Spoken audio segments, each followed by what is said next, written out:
마지막 절은 같이 읽도록 하겠습니다. 역대하 25장 1절부터 13절 말씀. 아마샤가 왕위에 오를 때 나이가 25세라 예루살렘에서 29년 동안 다스리니라.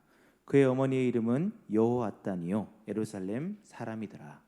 아마샤가 여호와께서 보시기에 정직하게 행하기는 하였으나 온전한 마음으로 행하지 아니하였더라. 그의 나라가 굳게 삼에 그의 부왕을 죽인 신하들을 죽였으나 그들의 자녀들은 죽이지 아니하였으니 이는 모세의 율법책에 기록된 대로 함이라.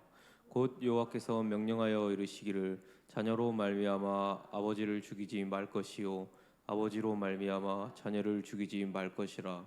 오직 곧 사람은 자기의 죄로 말미암아 죽을 것이니라 하셨더라.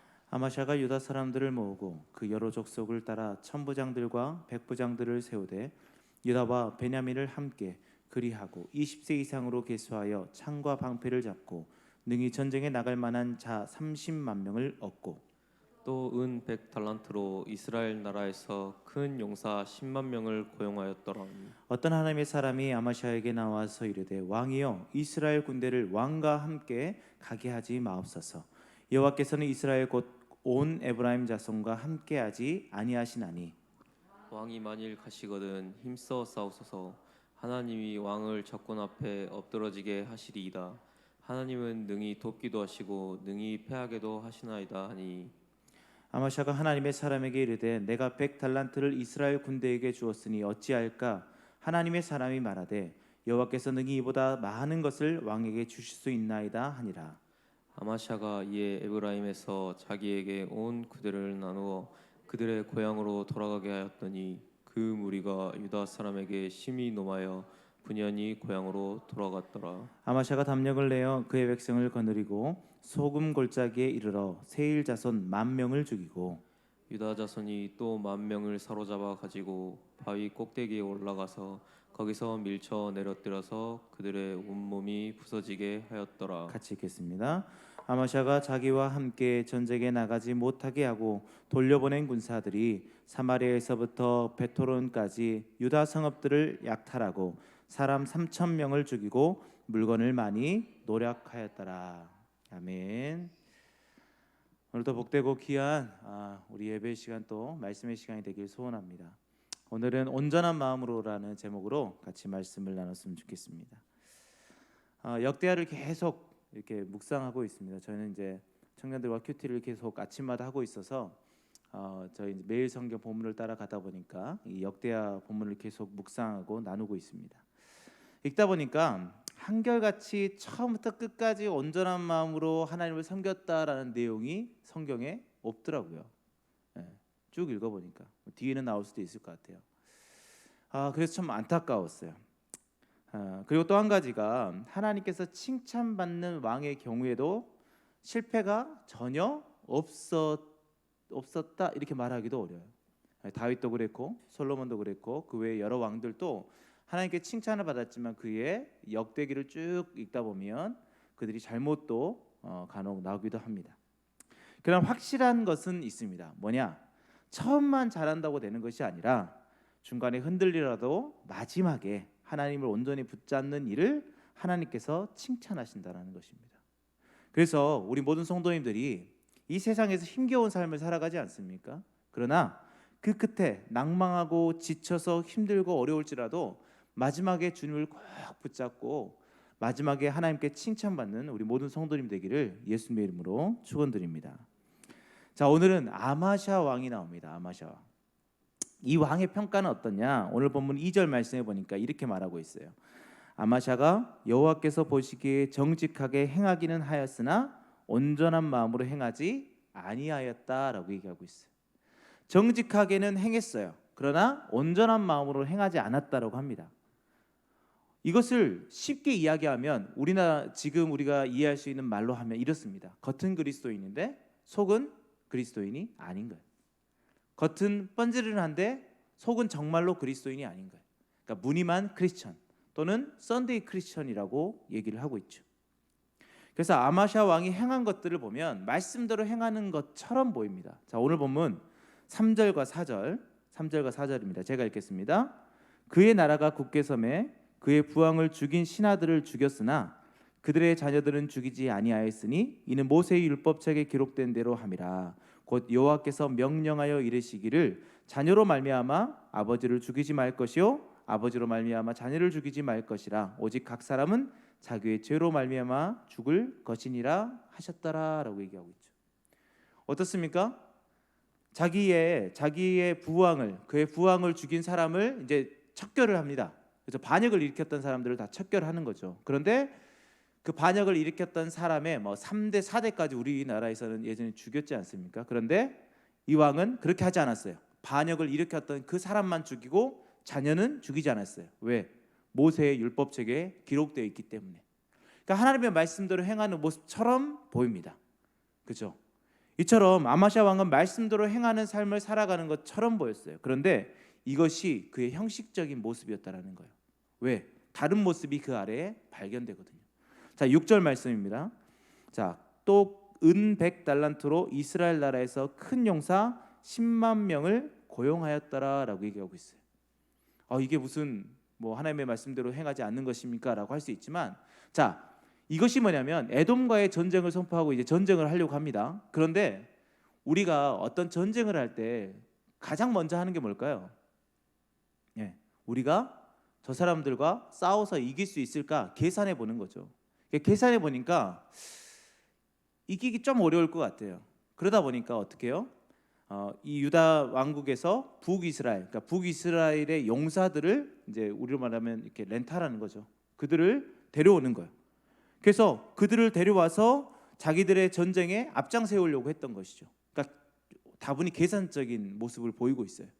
그러니까 보통 하나님의 사람이고 하나님의 뜻대로 순종하는 사람이라면 어떻게 해야 됩니까? 먼저 하나님께 기도해야 되겠죠. 하나님, 에돔과 이렇게 전쟁이 일어나게 됐는데 어떻게 하면 좋겠습니까?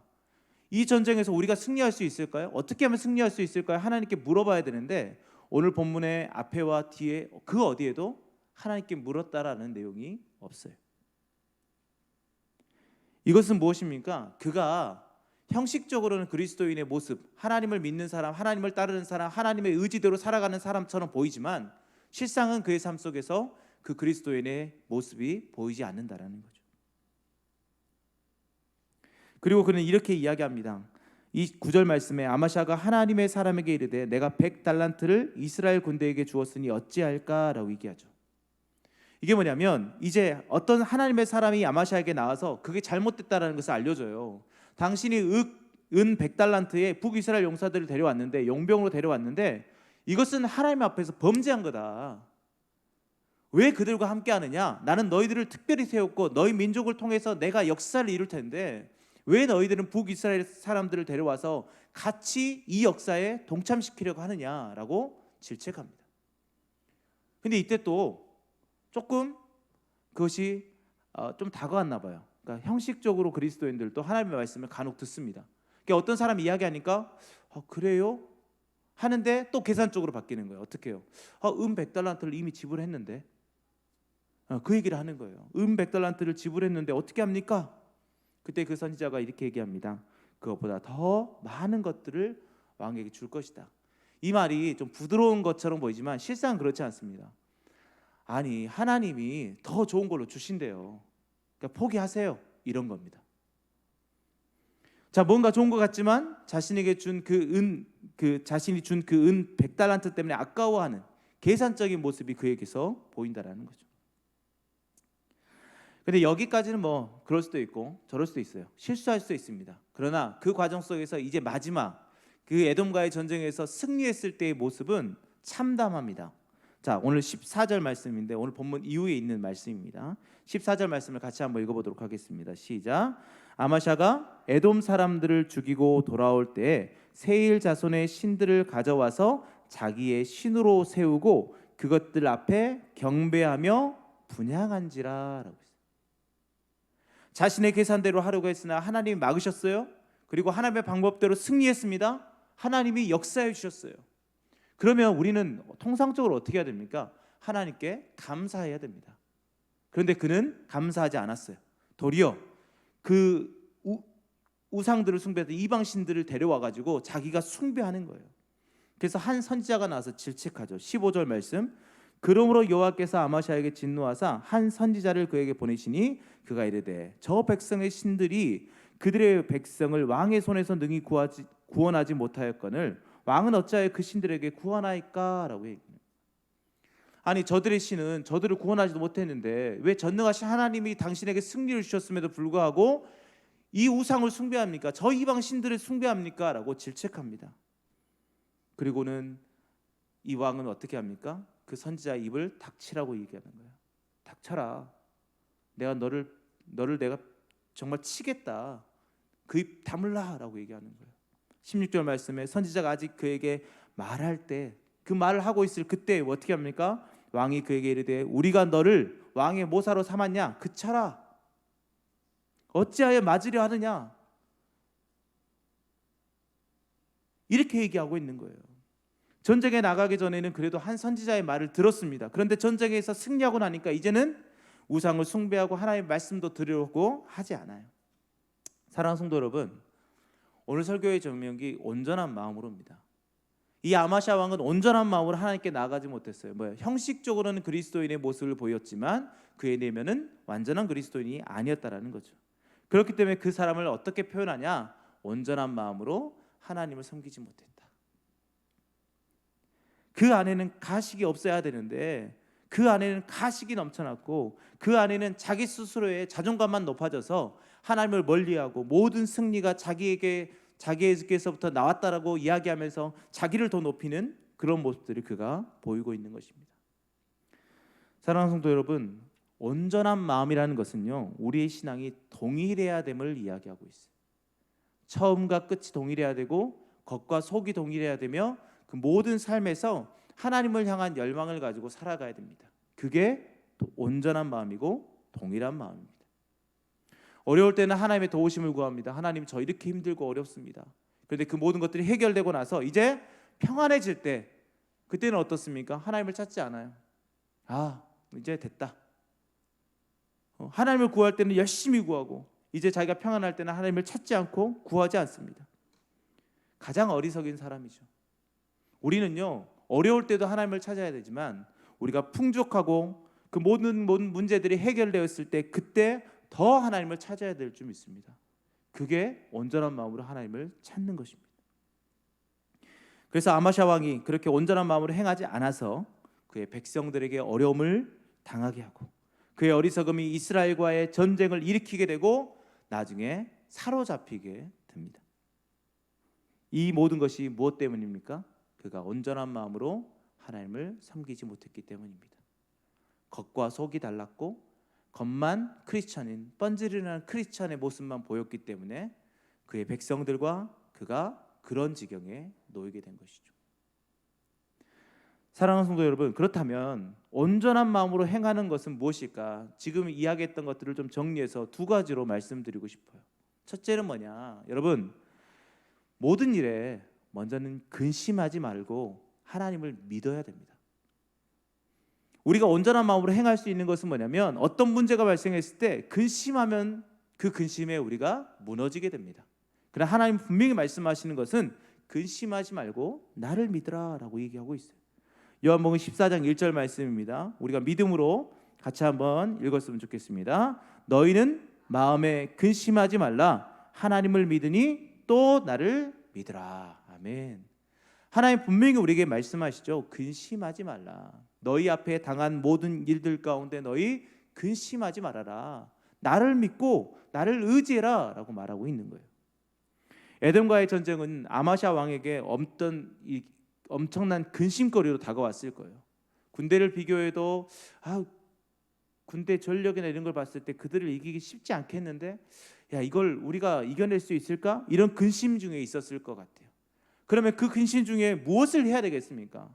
돈을 가지고 뭔가를 해결하려고 해야 될까요? 아니죠. 더 하나님을 찾아야 돼요. 왜? 그는 그리스도인이니까. 우리도 똑같습니다. 어떤 문제가 우리에게 닥쳐왔을 때 근심 중에 우리는 어떻게 그것을 해결할까? 어떻게 그것을 막을까? 어떤 사람에게 자금을 빌릴까? 어떤 방법으로 해결할까? 이것을 근심하는 것이 아니라 먼저 우리는 하나님을 믿어서 그 근심 중에 하나님께 나아가야 됩니다. 그것이 뭐냐? 온전한 마음으로 행하는 것이죠. 최근에 저에게는 그런 부류의 사건들이 한 개가 있었어요. 제가 올해 작년 말이죠. 작년 말에 상무고등교회를 이제 오게 됐을 때 담임 목사님과 만나서 이제 사역적인 여러 가지 부분들을 이야기했어요. 그래서 저는 굉장히 좋았던 게 목사님이 많이 열려 계셔가지고 막 이거 해요 그러면 해봐 너무 쉽게 말씀하시니까 감사하더라고요. 그 중에 한 개가 우리가 지금 영상 시스템이잖아요. 근데 영상 같은 것들도 어떻게 하면 좋겠습니다. 이렇게 제 의견을 말씀해 드렸더니 해보자고. 그래서 이제 설치가 이제 또 교회에서 다 허락해 주셔가지고 영상 장비가 되니까 코로나19 시대에 또 이렇게 감사하게 또 쓰임을 받고 있지 않습니까? 근데 이런 사건들이 우리에게 있는데, 근데 중요한 게 이 코로나19로 인해서 이 영상과 음향에 대한 어떤 필요들이 많이 있습니다. 그래서 교회도 그런 필요들이 있기 때문에 요즘 영상 음향 장비가 굉장히 비싸졌어요. 그러니까 한 1.2배, 1.5배 정도 비싸져 가지고 이제 구하기도 쉽지 않습니다. 그래서 어떤 장로님이 오늘 저한테 전화를 주셨어요. 목사님, 제가 이거 해야 되는데 이거 어떻게 구할 수 있냐고 물어보더라고요. 그래서 제가 또 상세히 알려드렸습니다. 근데 그게 구하기도 어렵고 힘들어요. 그런 가운데 저도 이제 캠퍼스 사역을 하고 있으니까 내년 2021년 사역을 같이 계획하고 회의를 했어요. 그래서 내년 사역을 어떻게 할까? 근데 그 중에 한 가지 안건이 뭐였냐면, 저희도 이제 영상과 음향 장비를 조금 이렇게 퀄리티를 높여서 청년들이 보기 때문에 좀 잘 보이게 해야 될 것 같습니다라는 의견이 있었어요. 그래서 어떻게 했을까요? 기도했죠. 자, 그럼 우리 기도하자. 기도합시다. 그래서 같이 기도하고 있었어요. 근데 기도하면서 제가 하나님께 물었어요. 하나님, 저희 영상 장비 필요한데 어떻게 할까요? 네, 기도했죠. 그런데 그 전날 무슨 일이 있었냐면, 어떤 목사님께서 저한테 전화가 와가지고 혹시 사역자 중에서 쌀이 좀 필요한 사역자가 있냐 물어보더라고요. 그래서 주위에 뭐 있죠. 그래서 연락처를 알려드리고 그쪽 연결해 줬어요. 그랬더니 바로 다음날 쌀이 배달되어서 또 잘 먹고 있다고 하더라고요. 근데 그 목사님이 그날 쌀만 보내기 좀 그랬나 봐요. 그래서 저한테 식사하라고 10만 원을 보내주신 거예요. 그 기도하는 중에 그게 딱 생각이 나는 거예요. 생각이 나면서 마음속에 울림이 뭐였냐면, 야, 너 어제 10만 원 받았잖아. 이 울림이 있는 거예요. 그래서 10만 원 받았죠. 그래서 하나님께 그랬어요. 하나님, 10만 원 받았는데 그거 가족들하고 식사하라고 목사님이 주신 건데, 이랬어요. 제가 제 마음속에. 그래서 또 기도했죠. 그렇게 기도하니까 이제 하나님께서 마음속에 그 마음을 주시는 거예요. 야, 너 그거 없다고 밥 굶니? 너 밥 먹을 수 있잖아. 이 마음을 주시는 거예요. 그래도 10만 원 갖고 안 되지 않을까요? 이게 영상 장비가 한 100만 원 막 이렇게 되고 막 더 되기도 하는데 될까요? 이렇게 이제 저희 마음속에 좀 연약함이 있어서 이거 밥 먹으라고 줬는데 이런 생각이 있었어요. 그래서 이제 그렇게 기도하니까 또 하나님이 그 마음속에 딱 한마디를 주시더라고요. 야, 그것이 마중물이 될 거야. 그러니까 우리가 보통 물을 기를 때, 예전에 수동으로 할 때 물을 넣고 이렇게 막 했을 때 물을 끌어올리는 역할을 하는 그 마중물이 될 거야라는 마음을 주시더라고요. 그래서 기도를 딱 끝내고 사역자들한테 그랬어요. 자, 우리 영상 장비 삽시다. 마음에 감동이 있네요. 제가 먼저 10만 원 헌금하겠습니다. 했어요. 그래서 사기로 했어요. 그래서 그날 오후에 집에 가가지고 어떻게 했을까요? 카드로 결제를 했어요. 80만 원 나오더라고요. 야, 이거 어떻게 하지? 하고 있는데 시간이 지나서 월요일이었어요. 월요일 날부터 화요일까지 제가 대전에서 이제 회의가 있어서 1박 2일로 회의를 하고 왔어요. 하고 월요일 날 갔다가 이제 화요일 날 됐는데, 화요일 날 아침에 진짜 이른 시간에 어떤 목사님이 전화하는 거야. 목사님, 마음에 있어서 제가 10만 원 헌금하겠습니다. 그래서 통장 확인하세요. 그러는 거예요. 10만 원이 딱 들어왔어요. 그런데 그게 마지막이었어요. 그걸로 다 채워졌어요. 그래서 영상 장비를 정말 아름답게 잘 살 수 있었어요. 근데 저는 이제 기대하는 게 뭐냐면, 그것을 통해서 캠퍼스에 있는 청년들이 그 영상이 만들어지는 그 영상을 통해서 또 예배를 통해서 하나님께로 아름답게 돌아올 것을 믿고 그렇게 구하고 있습니다. 여러분들 기도해 주셨으면 좋겠어요. 근데 제가 이 이야기를 하는 건 뭐냐면, 근심하고 있을 때 하나님은요 이미 며칠 전부터, 그 전부터 이미 계획을 하고 계시더라고요. 우리가 그 모여서 회의하고 있을 때 그때부터가 아니라 그 전부터 하나님은 이미 준비하고 있어요. 그러니까 우리가 근심하는 건요, 하나님이 이미 역사가 일어나고 있는 과정 중에 저에게 다가오는 근심이지, 근심이라는 것은 그때 바로 당한 근심이 아니더라고요. 저는 이번 기회를 통해서 그것을 깨달았어요. 아, 하나님은 이미 전부터 이 근심이 올 걸 알고 준비하고 계셨구나. 사랑하는 성도 여러분, 그렇습니다. 우리가 근심하지 말아야 되는 것은 뭐냐면요, 하나님은요 우리의 지금 현재만을 아시는 게 아니라 우리의 과거부터 우리의 현재와 우리의 미래를 다 알고 계시거든요.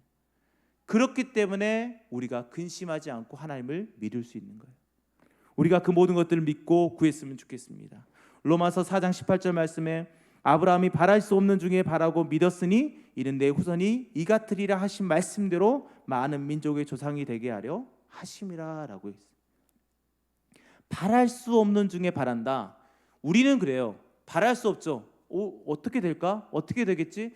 이 근심 가운데 어떻게 하면 될까? 어떻게 해결할까? 이렇게 생각하고 있지만 우리가 그 과정 속에서도 하나님을 온전히 믿고 따라간다면 하나님은 이미 준비하신 것들을 우리에게 보여주시는 거예요. 다니엘 기도에도 똑같지 않습니까? 하나님은 이미 우리가 기도를 시작할 때 이미 응답을 주시려고 대기하고 있어요.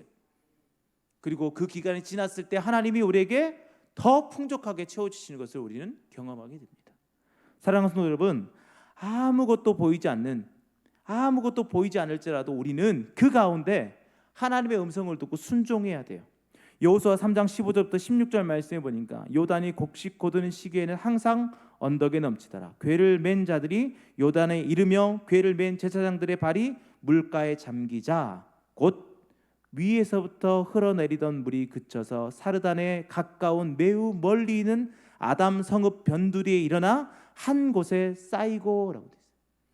이스라엘 민족들이 이제 가나안 땅으로 들어갑니다. 요단 동편에서 요단 서편으로 해서 가나안 땅으로 딱 들어갈 때 그 요단강이 그 시기에는 물이 막 범람하고 있는 거예요. 그런 가운데 저걸 어떻게 건네지? 그들 안에 근심이 없었겠습니까? 그러나 하나님을 믿고 그 제사장들이 궤를 메고 발을 내딛자마자 물이 갈라지고 그곳이 온전하고 딱딱한 땅, 메마른 땅이 드러나게 됐습니다. 사랑하는 성도 여러분, 그렇기 때문에 우리는 근심 중에 근심하지 말고 온전히 하나님을 믿고 따라가야 됩니다. 그럴 때 우리가 온전한 마음으로 나갈 수 있는 거예요. 온전한 마음은 근심 중에라도 하나님을 믿고 하나님께 구하는 것입니다. 그럴 때 하나님은 미리 준비하셨던 것들을 우리에게 베풀어 주시고 우리의 삶 가운데 하나님의 놀라운 역사를 보게 하실 줄 믿습니다.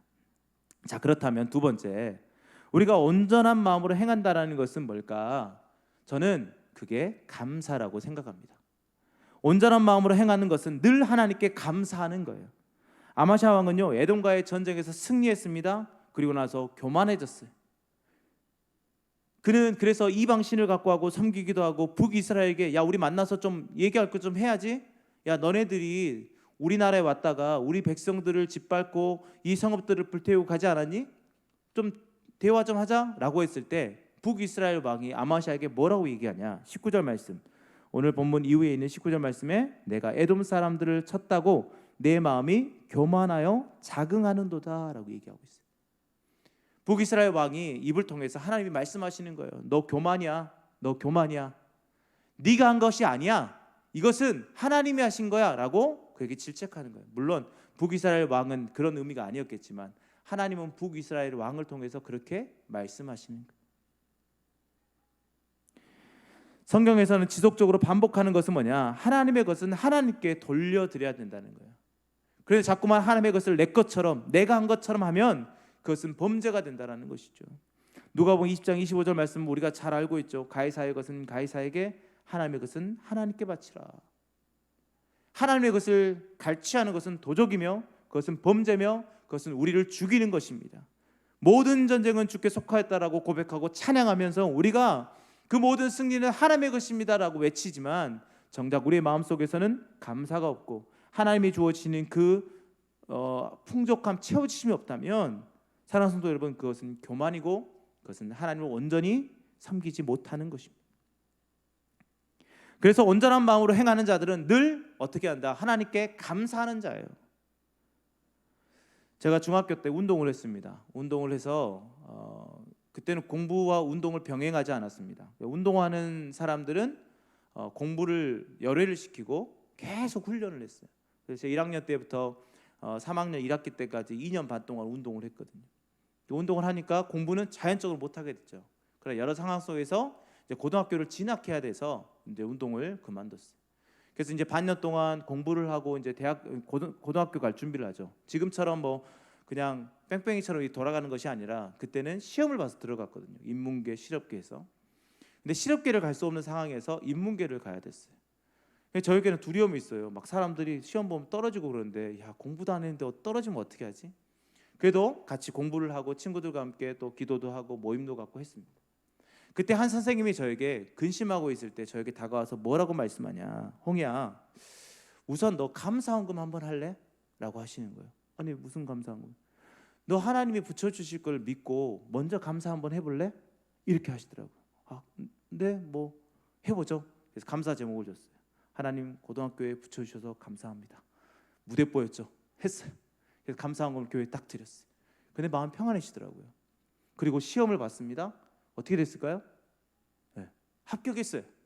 네, 누구나 합격하는지 모르겠어요. 그래서 저에게는 정말 기적 같은 일이었어요. 2년 반 동안 공부 안 하다가 몇 개월 공부해가지고 시험 본다라는 게 쉬운 일이 아니더라고요. 사람들이 거기가 한 150명, 200명 정도 떨어질 때였거든요. 그러니까 누구나 붙은 것이 아니었어요. 그런데 하나님이 감사했더니 붙여줬던 것 같아요. 여러분, 우리가 감사하는 것은요, 무엇인가 다 이루어졌고 그 이루어진 것에 감사한 것은 누구나 할 수 있죠. 그러나 이루어지지 않았을 때도 감사할 수 있느냐? 그러니까 온전한 마음으로 하나님을 섬긴다라는 것은 이루어지지 않았을 때도 감사하고 이루어졌을 때도 감사하는 거예요. 그리고 이루어진 것이 비록 내가 기도하지 않았고 내가 어떤 것에 하나님의 그 연결고리를 찾지 못했을지라도 그것이 하나님의 인도하심이라는 것을 고백하는 것이 그게 온전한 마음입니다. 사랑하는 성도 여러분, 우리는요 세상 가운데 많은 삶을 살면서 불평이 넘쳐납니다. 불만이 있고요, 사람들을 헛듣고요, 사람들의 잘못들을 이야기하기를 더 좋아합니다. 아, 이 사람이 이걸 잘했어, 저걸 잘했어, 야, 이 사람은 정말 대단한 사람이야, 이런 얘기보다 아, 이 사람은 조금 그래, 아, 이 사람은 뭐가 약해, 이 사람은 이런 죄가 있어, 이런 것들을 더 많이 하고 있지 않습니까? 그때 여러분들의 마음은 어떨까요? 그냥 성령에 충만하십니까? 아니죠. 그때일수록 더 하나님께 멀어지는 느낌이 있을 겁니다. 사랑하는 성도 여러분, 여러분들의 입술에서 불만과 불평 이런 것들, 사람을 평가하는 말이 아니라 온전히 감사만이 더 넘쳤으면 좋겠습니다. 무슨 일을 하든지 하나님이 하셨다, 하나님이 나를 이끌어 주셨다, 아멘 할렐루야 라고 외치면서 하나님께 늘 감사하는 그런 삶을 사시길 소원합니다. 그게 뭐냐? 온전한 마음으로 하나님을 섬기는 것. 사랑하는 성도 여러분, 이제 말씀을 정리해 봅니다. 하나님 앞에서 온전한 마음으로 행한다. 그것이 무엇이냐? 근심 중에라도 믿음으로 주님 앞에 나아가는 거예요. 근심하지 말고 믿음으로 하나님을 믿는 거예요. 하나님을 온전히 믿는 거예요. 그럴 때 하나님은 그 바랄 수 없는 것들을 이루어 주십니다. 믿음은 바라는 것들이 실상이라고 했습니다. 여러분, 저는 이걸 보면서 예전에는 그래, 안 보이는 거 그냥 믿는 거다라고만 생각했는데 그게 아니에요. 안 보이지만 하나님은 반드시 이루신다라는 말이더라고요. 사랑하는 성도 여러분, 우리가 근심 중에 온전히 하나님을 믿을 때 하나님은 우리의 그 근심을 눈 녹듯이 사라지게 하실 것입니다. 그리고 우리에게 하나님의 놀라운 것들로 채워주실 것입니다. 그것을 기억하십시오. 그리고 또 한 가지, 늘 감사하십시오. 되어진 일로 인해서 감사하는 것은 누구나 할 수 있지만 되어지지 않았을지라도 감사하는 삶들을 사십시오.